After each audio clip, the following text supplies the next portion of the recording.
నమస్కారం. మా Gulf news కి స్వాగతం. ప్రతిరోజు 6 దేశాల తాజా వార్తలు మీకు అందించబడుతున్నాయి.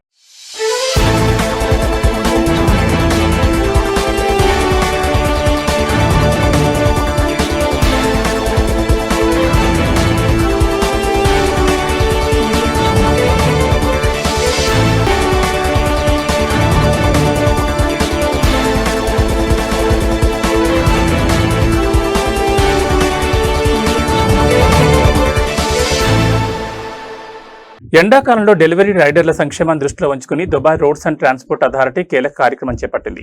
నగరంలోని పలు ప్రాంతాల్లో బస్, మెట్రో స్టేషన్ల వద్ద ఏర్పాటు చేసిన తాత్కాలిక విశ్రాంతి కేంద్రాల్లో డెలివరీ రైడర్లకు ఉచితంగా భోజనం పంపిణీ చేసింది. యుఏఈ ఫుడ్ బ్యాంక్, డెలివరీ సంస్థల సహకారంతో ఈ కార్యక్రమం నిర్వహించారు. దుబాయ్లో రోజువారీగా సేవలందిస్తూ డెలివరీ రంగం మరింత విస్తృత ఆర్థిక వ్యవస్థకు కీలకంగా పనిచేస్తున్న రైడర్ల సేవలను గుర్తిస్తూ ఈ కార్యక్రమం చేపట్టినట్లు అధికారులు తెలిపారు. RTA licensing agency CEO Ahmed Mahboob మాట్లాడుతూ వేసవిలో డెలివరీ రైడర్ల భద్రత, ఆరోగ్యం, సంక్షేమాన్ని కాపాడేందుకు జాతీయ స్థాయిలో జరుగుతున్న ప్రయత్నాలకు ఈ కార్యక్రమం మద్దతిస్తుందని తెలిపారు. అలాగే మిడ్ డే బ్రేక్ కార్యక్రమానికి కూడా ఇది అనుగుణంగా ఉందన్నారు. మానవ వనరులు, ఎమిరిటైజేషన్ మంత్రిత్వ శాఖ ఆదేశాల మేరకు జూన్ 15 నుంచి సెప్టెంబర్ 15 వరకు మధ్యాహ్నం 12:30 నుంచి 3 గంటల వరకు నేరుగా ఎండలో బహిరంగ ప్రదేశాల్లో పనిచేయడంపై నిషేధం అమల్లో ఉంటుంది. డెలివరీ రైడర్లకు అత్యవసర విశ్రాంతి, ఉపశమన సదుపాయాలు కల్పించేందుకు దుబాయ్లోని 23 బస్, మెట్రో స్టేషన్ ప్రాంతాలను తాత్కాలిక విశ్రాంతి కేంద్రాలుగా గుర్తించారు. ఈ ప్రాంతాల్లో ప్రతిరోజు భోజనం పంపిణీ చేశారు. గోల్డ్ సూక్, అల్ సత్వా, అల్ జఫీలియా, అల్ కుసైస్, అల్ కరామా బస్ స్టేషన్లతో పాటు రషీదియా, అల్ ఫుర్జాన్, డిఎంసిసి బుర్జుమాన్, ఇబ్న్ బత్తూతా, ఈఎన్ మెట్రో స్టేషన్లు కూడా ఈ కార్యక్రమం కోసం ఎంపిక చేశారు. ఎక్కువ సంఖ్యలో డెలివరీ రైడర్లు వినియోగించే ప్రాంతాలను ప్రాధాన్యంగా తీసుకుని ఈ తాత్కాలిక విశ్రాంతి కేంద్రాలను ఏర్పాటు చేసినట్లు ఆర్టీఏ తెలిపింది. UAE food bank executive team head Manal Obaid bin యూరుప్ మాట్లాడుతూ డెలివరీ కార్మికులు దేశ ఆర్థిక, సామాజిక వ్యవస్థలో కీలక భాగమని పేర్కొన్నారు. ఆహారాన్ని సంరక్షించడం, వృద్ధాన్ని తగ్గించడం, దాన ధర్మాలు మరియు సామాజిక బాధ్యత భావనను బలోపేతం చేయడం వంటి లక్ష్యాలను ఈ కార్యక్రమం ప్రతిబింబిస్తుందని ఆమె తెలిపారు. సమాజంలో మానవతా విలువలను ప్రతిబింబించే ప్రతి కార్యక్రమానికి యుఏఈ ఫుడ్ బ్యాంక్ మద్దతు కొనసాగిస్తుందని బిన్ యారూఫ్ పేర్కొన్నారు. డెలివరీ రైడర్లకు ఉచిత భోజనం అందించడం ద్వారా వారి సేవలను గుర్తించడంతో పాటు వేసవి తీవ్రత నుంచి వారికి కొంత ఉపశమనం కల్పించడమే ఈ కార్యక్రమం ప్రధాన ఉద్దేశంగా అధికారులు తెలిపారు.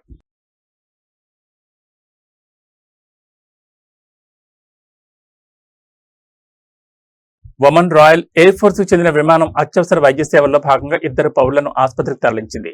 నార్త్ అల్ బతీనా గవర్నరేట్లోని అల్ మలాహ్ పోలీస్ స్టేషన్ నుంచి ముసందం గవర్నరేట్లోని కసబ్ ఆసుపత్రికి వారిని విమానంలో తరలించినట్లు అధికారులు తెలిపారు. అవసరమైన సమయంలో వేగంగా వైద్య రవాణా సేవలు అందించడంలో భాగంగా ఈ ఎయిర్ ఎవాక్యుయేషన్ ఆపరేషన్ నిర్వహించినట్లు royal air force of Oman వెల్లడించింది. అత్యవసర పరిస్థితుల్లో ప్రజలకు త్వరితగతిన వైద్య సహాయం అందించేందుకు రాయల్ ఎయిర్ ఫోర్స్ ఇటువంటి వైమానిక తరలింపు సేవలను అందిస్తోంది.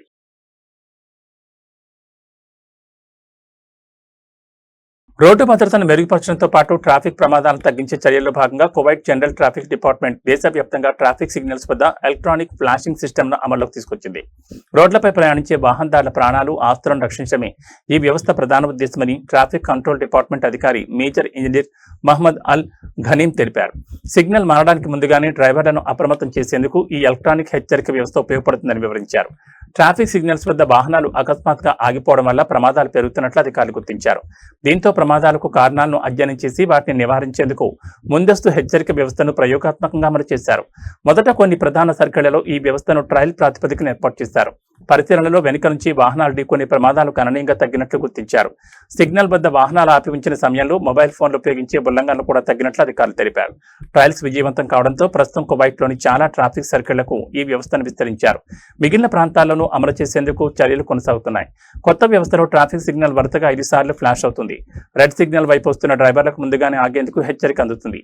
గ్రీన్ సిగ్నల్ ఎదురుగా ఉన్న వాహనదారులకు మాత్రం ముందుకు వెళ్లేందుకు అవకాశం ఉందని ఈ వ్యవస్థ సూచిస్తుంది.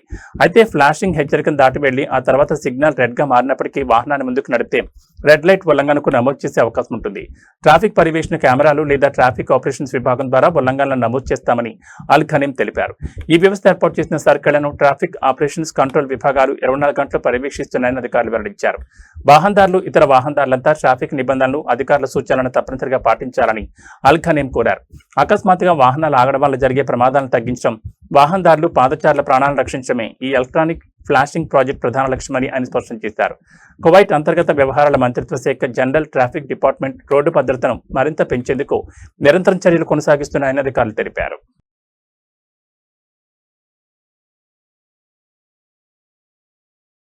సౌదీ అరేబియా రాజధాని రియాద్లోని కింగ్ ఖాలిద్ అంతర్జాతీయ విమానాశ్రయం సైలెంట్ ఎయిర్పోర్ట్ ప్రాజెక్టును ప్రారంభించింది.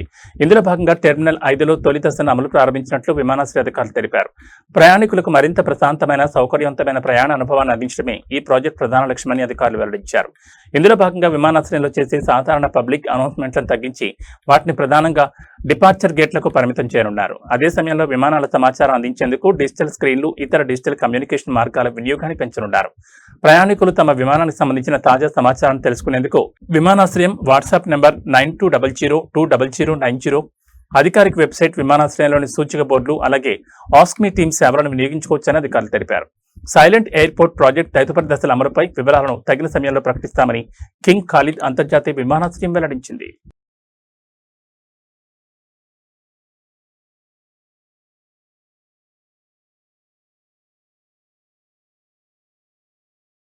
డ్రోన్ల వినియోగాన్ని నియంత్రించే కొత్త చట్టంపై ఖతార్ పౌర విమానయాన సంస్థ ప్రజలకు అవగాహన కల్పించింది. 2026 నవంబర్ 10 చట్టం కింద డ్రోన్ల వినియోగానికి సంబంధించిన నిబంధనలు, అవసరాలపై ఆగస్టు 19న ప్రత్యేక అవగాహన కార్యక్రమం నిర్వహించింది. ఈ కార్యక్రమంలో డ్రోన్ల వినియోగానికి సంబంధించిన చట్టంలోని ప్రధాన నిబంధనలను అధికారులు వివరించారు. డ్రోన్ టెక్నాలజీ వేగంగా అభివృద్ధి చెందుతున్న నేపథ్యంలో వాణిజ్య, పరిశోధన, వినోద రంగాల్లో వీటి వినియోగం పెరుగుతున్నందున వాటి కార్యకలాపాలను క్రమబద్ధీకరించేందుకు కొత్త చట్టాన్ని తీసుకొచ్చినట్లు తెలిపారు. డ్రోన్లను సురక్షితంగా, నిబంధనలకు అనుగుణంగా వినియోగించడంపై ప్రజలకు అవగాహన కల్పించడమే కార్యక్రమం ప్రధాన ఉద్దేశమని QCAA పేర్కొంది. డ్రోన్ టెక్నాలజీ అందించే అవకాశాలను సద్వినియోగం చేసుకోవడంతో పాటు విమాన రాకపోకల భద్రత, ఖతార్ గగనతల రక్షణకు ఎలాంటి ముప్పు వాటిల్లకుండా సమతుల్యత పాటించాల్సిన అవసరాన్ని అధికారులు వివరించారు.